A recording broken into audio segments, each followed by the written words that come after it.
For this next technique series, we're going to show how to gain the mount. So we were just in side control, working some submissions, but now we're going to mount our opponent. So this time Alessio's down on his back. So here I am in side control position, okay? Here like this. All right, now from here, something to think about now. If my opponent underhooks my arm at any time here, and the last thing we showed, his arm was, we were able to catch this arm out here and submit him. But this time he's underhooking my arm. Anytime my opponent underhooks my arm, I underhook his leg. In this position, he could turn to his knees and throw me over. Okay, go back, good job. So when he underhooks my arm, I underhook his leg. Now try to do that. Now he can't move. Now I'm going to switch my base.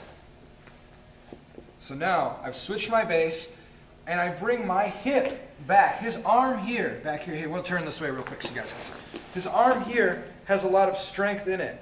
And one trick guys will do is they'll wait for you to start to take the mount, and then right now he'll throw me over and throw me backwards. Like this, see?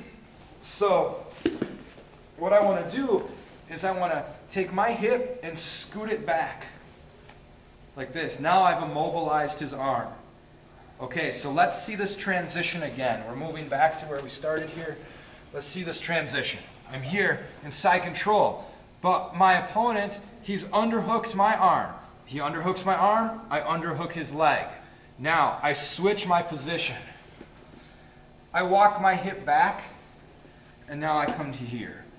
To mount him from here, I'm going to take my right leg, and I'm going to step up and put it flat down on the ground. Here, now I've mounted him. Once I gain the mount position, I want to hug his head and turn his face towards you guys. And my other hand's going to come out, and I'm going to keep a good base on him. If he wants to throw me towards you, he can't do it because of my base. Try. My hand's here. He can't do it. If he wants to throw me the other way, I put pressure on his head. He can't turn his head, so he can't throw me.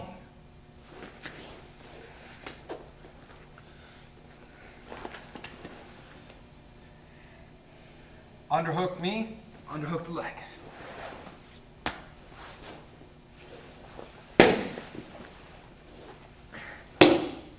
There's our first way to gain the mount. There's many other ways to gain the mount. I'll show you one trick that I like to use a lot. Sometimes I'll be here, and they'll take this leg and they'll bring it up. Now, even though I've turned, it's very hard for me to mount him because he's blocking.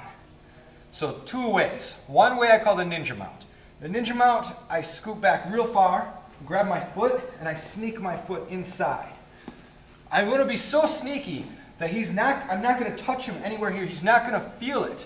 He won't feel the mount at all. And so he doesn't know it's coming, and then I've got him. Another one I'll do here I call boomerang mount. This time I grab his foot and I pull towards me. When I pull, he resists. So when he resists, I let it go. There's my boomerang action, and then I mount him. I'll show one more thing here real quick. This goes right along with the last series we did. It's not a way to mount, but it's a submission hold. But it makes perfect sense in this scenario. I'm here like this. I've caught his arm. I start to mount, but he takes his hand and he blocks my knee. When he blocks my knee, look at this. Catch his wrist, catch my own wrist. It takes me right back to the first series we did earlier. I straight armbar, Chimera lock. So it goes right along with our last series. So here I am, moving back. He blocks. My arm here isn't going to be way down here because I can't reach my other hand, but it's ready. It's up here. He blocks, and look at it. Got it. I like this so much. Sometimes I bump into him on purpose so I get him to block. I feed that, catch, and go back for the straight armbar or the Chimera lock. Okay, that's some strategy for taking the mount on our opponent.